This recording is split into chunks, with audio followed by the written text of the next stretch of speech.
désobéissance, frérot. La désobéissance, les puissants, c'est ce qu'ils craignent. C'est ce qu'ils craignent. Vous savez, vous entendez dire, oui, mais je veux dire, il faut demander à la préfecture que nous puissions tous ensemble, tu vois, nous puissions tous nous plaindre ensemble dans un endroit bien précis pour la sécurité de tout le monde. Et tout. Tu vas chez Pharaon, tu dis, oui, je peux me plaindre de toi? Oui, oui, maître. Oui, dans quel endroit je peux me plaindre, quel jour et quels sont les mots que je peux employer? Maître, vénéré, on est chez les Mahabel. C'est complètement délirant en fait. Tu vas te plaindre. En fait, tu permets, tu vois, à celui, tu vois, qui a tué ton fils, de se juger lui-même. Tu dis, vas-y, c'est toi le juge. Tu jugeras ce que tu as fait. Tu vois, tu demandes à son père ou à sa mère de juger l'affaire.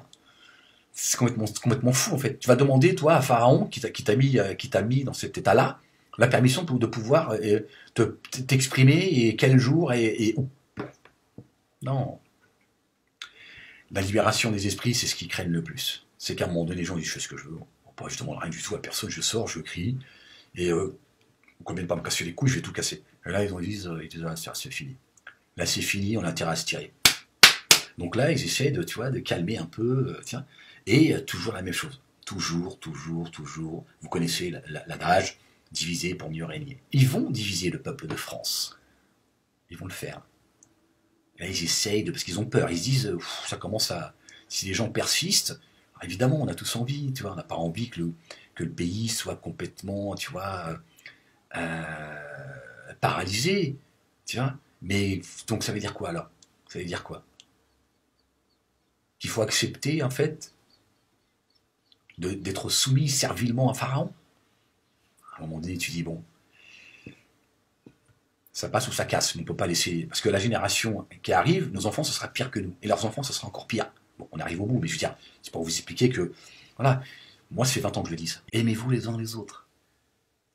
C'est-à-dire que tu peux ne pas avoir une affinité avec certains, mais tu te dis, faut que je l'aime en tant qu'humain. Si il subit l'injustice, il faut que je sois à côté. Quand je le défends, je me défends. Pharaon, il dit, non, on ne le défend pas. Toi, t'as pas la même valeur que lui. Tiens, on va te donner un petit peu à toi. Et c'est là qu'il faut dire, non, Jésus, il a dit, aimez-vous les uns les autres. D'accord? Dieu dit, ne vous divisez pas. Ne vous divisez pas. Et les puissants, les riches et puissants, Dieu nous dit dans son livre, ils craignent que vous vous aimiez les uns les autres. Et vous dites-on, à moi.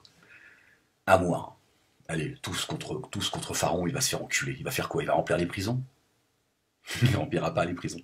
Il va faire quoi? Ils vont tuer tout le monde, ils vont tuer la planète, même s'il y a un objectif. Tiens, donc autant y aller.